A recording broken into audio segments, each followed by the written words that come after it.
ध्यान में रखते हुए काम अपना करना चाहिए। तो सबसे फर्स्ट पॉइंट है आपका व्यवसाय की प्रकृति। ठीक है, व्यवसाय की प्रकृति। व्यवसाय की प्रकृति मीन्स व्हाट?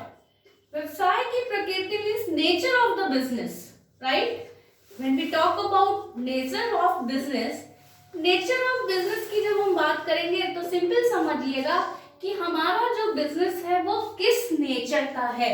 यानी कुछ पेरिशेबल गुड्स होती हैं, कुछ नॉन पेरिशेबल गुड्स होती हैं। पेरिशेबल गुड्स वैसी गुड्स होती हैं जो लंबे समय तक नहीं चल पाती हैं, नॉन पेरिशेबल जो लंबे समय तक चल पाती हैं। तो हमें ध्यान देना है कि नेचर ऑफ गुड्स यानी जो भी हम व्यवसाय करेंगे वो हमारा किस नेचर का है। जैसे वेजिटेबल्स होती हैं, ठीक है, वेजिटेबल्स के बिजनेस में ज्यादा रिस्क होता है।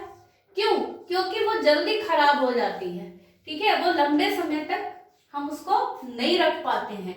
तो सिंपल व्यवसाय की प्रकृति में सबसे पहले कि हम कोई भी जब व्यवसाय करते हैं या व्यवसाय की स्थापना करते हैं तो हमारे व्यापार में या हमारे व्यवसाय किस प्रकार का होगा।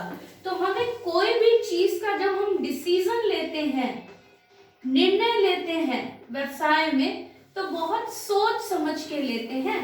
कौन सा प्रोडक्ट होगा, किस प्रोडक्ट का हम काम करेंगे। तो simple that is known as nature of business. अगर आप इसको लिखिएगा तो आप यही लिखिएगा कि व्यवसाय की प्रकृति के अंतर्गत व्यवसाय की प्रकृति यानी किसी भी उत्पाद की प्रकृति के बारे में बात होती है कि किस तरह के उत्पाद का हम व्यवसाय करेंगे। उसके बाद आपका सेकंड पॉइंट है, सेकंड पॉइंट है आपका व्यक्तिगत रुचि, है ना। व्यक्तिगत रुचि आपको समझ में आता होगा। रुचि मतलब क्या होता है? इंटरेस्ट, है ना। यानी किसी का एक पर्सन का पर्सनल इंटरेस्ट भी हम बोल सकते हैं। यहाँ पर क्या बोल सकते हैं? पर्सनल इंटरेस्ट भी हम कह सकते हैं। पर्सनल इंटरेस्ट की जब हम बात करेंगे यानी जिस भी फील्ड का आपको, जिस प्रोडक्ट का, जिस फील्ड का नॉलेज है उससे रिलेटेड काम करना, उसी को कहते हैं व्यक्तिगत रुचि। मान लीजिए थोड़ी देर के लिए कि आप सिलाई का काम करते हैं, आपने एक बुटीक खोला हुआ है, ठीक है, बुटीक आपने खोला हुआ है और उस बुटीक में आपको काम ही नहीं करने आता है, तो क्या फायदा वैसा काम करके। तो अगर आप कोई भी एक उपक्रम, किसी भी एक छोटे स्केल पे या बड़े स्केल पे कोई भी काम करते हो तो उसका आपको नॉलेज होना चाहिए, ठीक है। आज आप देखते होंगे कि छोटे छोटे तरह के गांव में बिजनेस होते हैं कि जैसे बहुत लोग पापड़ बनाने का बिजनेस करते हैं, अचार बनाने का बिजनेस करते हैं, ठीक है।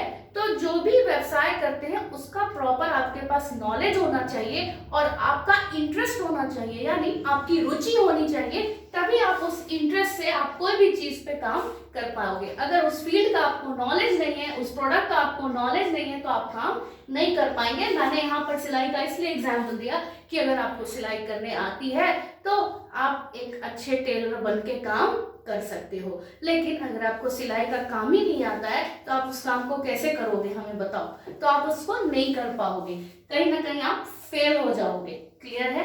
तो पर्सनल इंटरेस्ट का होना जरूरी है। उसके बाद आपका थर्ड पॉइंट है शिक्षा और अनुभव।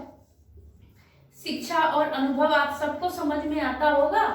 शिक्षा और अनुभव यानी एजुकेशन की बात हो रही है और नॉलेज की ही बात हो रही है शिक्षा और अनुभव में, ठीक है।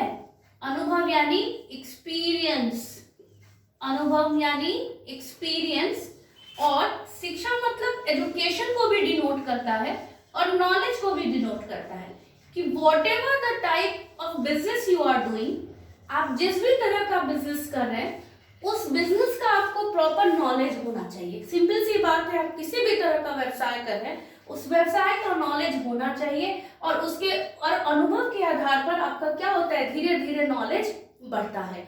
सिंपल समझिएगा, आज के डेट में जितने भी प्रोफेशनल कोर्सेज हैं, जितने भी टीचर्स हैं, वो बीएड क्यों करते हैं? वो इसलिए बीएड करते हैं कि उन्हें प्रॉपर स्टेप बाय स्टेप सिखाया जाता है, कुछ प्रैक्टिकल नॉलेज देके समझाया जाता है कि जिससे वह एक बच्चे की, स्टूडेंट की साइकोलॉजी को पकड़ पाए और उसी हिसाब से काम करें, ठीक है। आप हमेशा बच्चों को डांट के नहीं काम करवा सकते हैं, कभी कभी आपको उसको प्यार से बहला के फुसला के भी आपको काम करवाना पड़ता है। तो सिंपल, अगर एजुकेशन और नॉलेज की बात करिएगा और एक्सपीरियंस की बात करिएगा, तो जैसे जैसे आप में एक्सपीरियंस आता है, अनुभव आता है, आपको काम करने में इंटरेस्ट लगता है और आप काम के प्रति क्या होते हैं, केयरफुल होके काम करते हैं, कंसंट्रेट होके काम करते हैं। उसके बाद आपका नेक्स्ट पॉइंट है जोखिम की मात्रा। ठीक है, जोखिम की मात्रा। जोखिम आप सबको समझ में आता है, रिस्क। अगर आपने सिंपल समझिए किसी बिजनेस में कम पैसा लगाया है तो जोखिम की मात्रा भी कम होगी। बिजनेस आपका बड़ा है, आपने ज्यादा इन्वेस्टमेंट किया है, ज्यादा पूंजी लगाई है, तो आपकी जोखिम की मात्रा भी ज्यादा होगी। ये क्लियर होगा, रिस्क क्लियर है। 4th पॉइंट, इसको आप ऐसे ही बना के लिखिएगा कि किसी भी नवीन यानी नए व्यवसाय को जब हम नए व्यापार की स्थापना करते हैं तो जिस हिसाब से हम चीजों पर यानी अपने बिजनेस पर, अपने व्यवसाय में पूंजी लगाते हैं, उसी हिसाब से हमको जोखिम का वहन करना पड़ता है। अगर हमारा बिजनेस बड़े स्केल पे है तो हमको जोखिम भी ज्यादा उठाना पड़ता है, और छोटे स्केल पे है तो उसकी जोखिम की मात्रा कम होती है। सिंपल, ठीक है। और पूंजी की मात्रा, पूंजी की मात्रा यानी कैपिटल, आपको समझ में आता होगा अकाउंट्स के टर्म में पूंजी को हम क्या कहते हैं, कैपिटल कहते हैं, यानी कैपिटल इन्वेस्टमेंट। सिंपल समझिए, आपके पास जितना पैसा होता है उस हिसाब से आप कैपिटल का इन्वेस्ट करते हैं। अगर आपको कहीं से इजीली किसी अदर सोर्सेज से पैसा अवेलेबल हो जाता है तो आप बिजनेस में अपनी पूंजी की मात्रा बढ़ा जाते हैं। तो पूंजी की मात्रा भी हमारे रिस्क फैक्टर को डिनोट करती है। ठीक है, उसके बाद आपका रिस्क फैक्टर के साथ ही एक और पॉइंट था प्रतियोगिता यानी कंपटीशन, है ना। जब हम लोग जानते हैं कि हम कोई भी बिजनेस कर रहे हैं तो हमारे मार्केट में हमारे कॉम्पिटिटर्स होंगे, कंपटीशन है मतलब क्या, हमारे बहुत से कॉम्पिटिटर्स होंगे, तो हर कॉम्पिटिटर चाहता है कि हम कुछ बेहतर करें। हम कुछ बेहतर करेंगे तो हमारे पास जो भी हमारे ग्राहक हैं, कस्टमर्स हैं, वो हमारे पास ही आए, कहीं दूसरी जगह नहीं जाए। तो सिंपल समझिएगा, हर बिजनेस में प्रतियोगिता होती है, हर बिजनेस में कंपटीशन होती है। ये तो हम मार्केट में सरवाइव करने के लिए अपने प्रोडक्ट्स में कुछ न कुछ बदलाव करते रहते हैं, जिससे कि हम कंपटीशन को फेस करके और मार्केट में हम लंबे समय तक सरवाइव कर पाएं। तो ये कैसे होगा, जब हम अपने उपभोक्ता को यानी हम अपने ग्राहक को, कंज्यूमर को ज्यादा से ज्यादा संतुष्ट करेंगे तो ये ऐसा हो सकता है। ठीक है, उसके बाद आपका नेक्स्ट पॉइंट है व्यापार का क्षेत्र। व्यापार का क्षेत्र, व्यापार का क्षेत्र आपको समझ में आता होगा। जब हम क्षेत्र की बात करते हैं तो यानी हम बात करते हैं लोकल लेवल्स पे भी बात करते हैं, यानी एरिया ऑफ बिजनेस, है ना। जब हम क्षेत्र की बात करते हैं तो क्षेत्र मतलब होता है एरिया।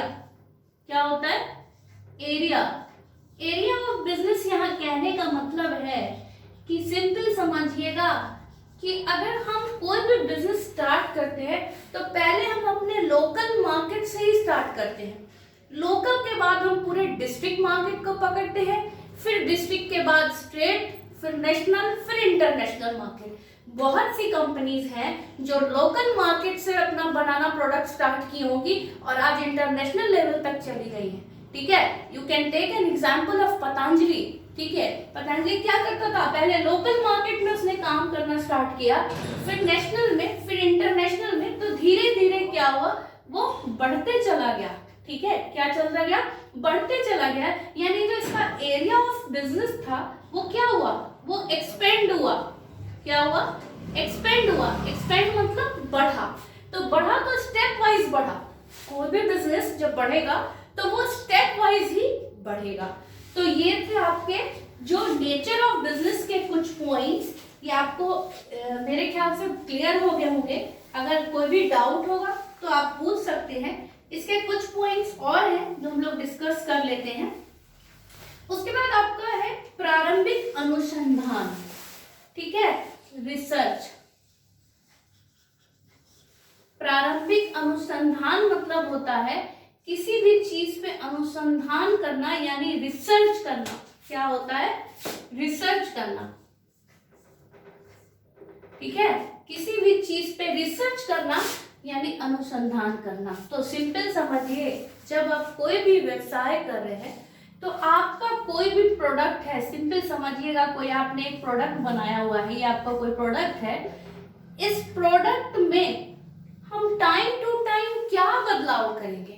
तो जैसी मार्केट की कंडीशंस होती है, मार्केट की कंडीशन और हमारे कस्टमर्स और कंज्यूमर की डिमांड, उसी हिसाब से हम उस पे कुछ ना कुछ बदलाव करते हैं।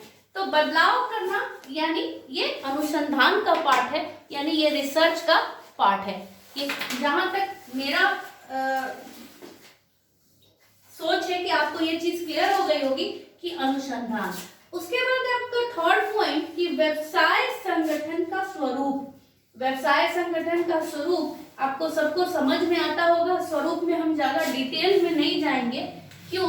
क्योंकि आपको पता है कि आपको मैंने पढ़ाया है साझेदारी, है ना, joint stock company, cooperative society, sole proprietorship, ये सारे व्यवसाय के स्वरूप है। क्या है? व्यवसाय के स्वरूप है।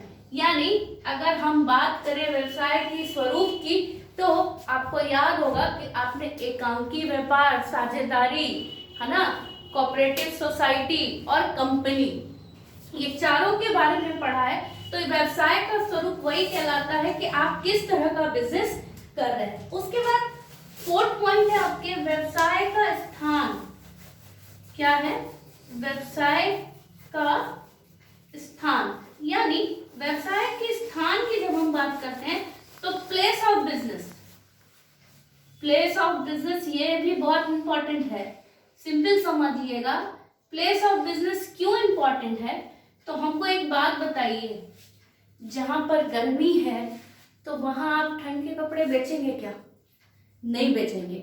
सिंपल समझिएगा, प्लेस ऑफ बिजनेस यहाँ कहने का मतलब है कि जिस भी मार्केट एरिया को आपने पकड़ा है, वो जो भी प्रोडक्ट हो हमारा, उस मार्केट एरिया में वो बिकना चाहिए, यानी उस एरिया में उस प्रोडक्ट, वहां पर ये प्रोडक्ट हमारा चलना चाहिए। तो ये किस पे डिपेंड्स है? तो ये स्थान पर डिपेंड्स है कि आपके अकॉर्डिंग आप यहाँ पे एक एग्जांपल भी दे सकते हो कि जहां पर ज्यादा ठंड पड़ती है तो वहां ऊनी कपड़े ज्यादा बिकेंगे, है ना, वहां पे सूती कपड़े, कॉटन कपड़े नहीं बिकेंगे, वहां ऊनी कपड़े, वुलन कपड़े ज्यादा बिकेंगे। जहां गर्मी पड़ती है वहां कॉटन कपड़े ज्यादा बिकेंगे, ठीक है। तो प्लेस ऑफ बिजनेस यही चीज को डिनोट करता है कि व्यवसाय का स्थान भी बहुत जरूरी है। उसके बाद है आपका पर्याप्त पूंजी। पर्याप्त पूंजी मतलब क्या? पर्याप्त पूंजी मतलब एडिक्वेट कैपिटल, ठीक है, अमाउंट ऑफ कैपिटल की बात हो रही है कि हमारे पास कोई भी, जब हम बिजनेस कर रहे हैं तो हमारे पास जो पूंजी है वो पर्याप्त मात्रा में होनी चाहिए, न कम होनी चाहिए न ज्यादा होनी चाहिए, जिससे कि हम अपना एक बिजनेस अच्छे से रन कर सके। अगर हमें कभी बाय द वे कैपिटल की कमी हो जाती है, पूंजी की कमी हो जाती है, तो हम पूंजी कहां से लाते हैं? हम कहीं ना किसी फाइनेंशियल इंस्टीट्यूशन से लेते हैं। अब पूछिएगा कि फाइनेंशियल इंस्टीट्यूशन मतलब क्या होता है? तो वित्त संस्थान, वैसी संस्थान जो हमें कैपिटल देती है, that is known as financial institutions, ठीक है।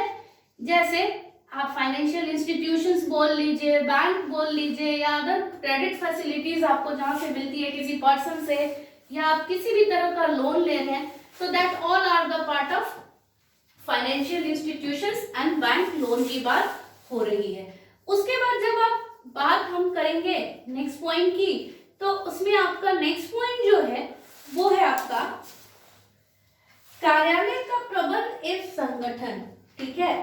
कार्यालय का प्रबंध एवं संगठन, यानी कार्यालय का प्रबंध यानी मैनेजमेंट, ठीक है, प्रबंध एवं संगठन। यानी कहने का यहाँ ये मतलब है कि जो भी ऑफिस है, यानी जो भी हमारा कार्यालय है, उस ऑर्गेनाइजेशन में जो मैनेजमेंट सिस्टम है वो प्रॉपर होना चाहिए। जो भी हमारे गोल्स हैं, टारगेट्स हैं, जिस गोल के लिए हम काम कर रहे हैं वो अचीव होना चाहिए। यानी हम जिस भी व्यापार की स्थापना कर रहे हैं तो हमारा जो भी गोल्स और टारगेट्स है, यानी जो उद्देश्य है वो हमारा पूरा होना चाहिए। तो that part in define as कार्यालय प्रबंध एवं संगठन। उसके बाद है आपका क्रय विक्रय नीति, है ना। क्रय विक्रय नीति, क्रय विक्रय नीति मतलब क्या होता है? परचेज एंड सेल पॉलिसीज, है ना। सेल्स एंड परचेज बोलिए या परचेज एंड सेल्स पॉलिसी बोलिए। यानी आज आप देखते हैं कि हर जगह कुछ ना कुछ ऑफर रहता है। क्यों रहता है? कस्टमर को अट्रैक्ट करने के लिए रहता है। Buy one get one, buy two get one, ठीक है। तो ये सब जो है ये इसका हिस्सा है। It is a part of sales policy, it is a part of purchase and sales policy. कि यानी जब हम कोई चीज परचेस करते हैं तो भी हम सोचते हैं कि हम ज्यादा से ज्यादा कैसे एक परचेजर से बेनिफिट उठा लें, और हम किसी चीज को जब सेल्स करते हैं तो हमारा यही किसी भी बिजनेस यानी किसी भी व्यवसाय का यही टारगेट रहता है कि हमें लॉसेस नहीं हो, हमें प्रॉफिट हो। भले वो 10 रुपए का प्रॉफिट हो या 20 रुपए का प्रॉफिट हो, और हम उसी प्रॉफिट की अपनी मात्रा, यानी एक पॉलिसी होती है कंपनी की, तो जल्दी कंपनी अपनी पॉलिसीज को चेंज नहीं करती है। वो चाहती है ऐसी पॉलिसीज बनाए कि हमें उससे प्रॉफिट हो, ना कि लॉसेस हो। क्लियर है आपको क्रय विक्रय नीति? उसके बाद आपका जो नेक्स्ट पॉइंट है व्यवसाय इकाई का आकार। व्यवसाय इकाई का आकार, ये हमने वहां पे भी डिस्कस किया था कि व्यवसाय इकाई के आकार में, यानी यहाँ पर आकार की बात हो रही है तो सिंपल समझिएगा, यानी साइज ऑफ बिजनेस की बात हो रही है। किसकी बात हो रही है? साइज ऑफ बिजनेस की बात हो रही है। साइज यहाँ कहने का मतलब है कि अगर हमारा बिजनेस बड़ा है तो हमारा रिस्क भी ज्यादा होगा, बिजनेस छोटा है तो हमारा रिस्क भी कम होगा। तो ये डिनोट करता है हमारे साइज को, यानी व्यवसाय की जो इकाई है वो अगर बड़ी है तो रिस्क भी बड़ा है, और छोटी है तो रिस्क भी छोटा है। ये आपको क्लियर होगा।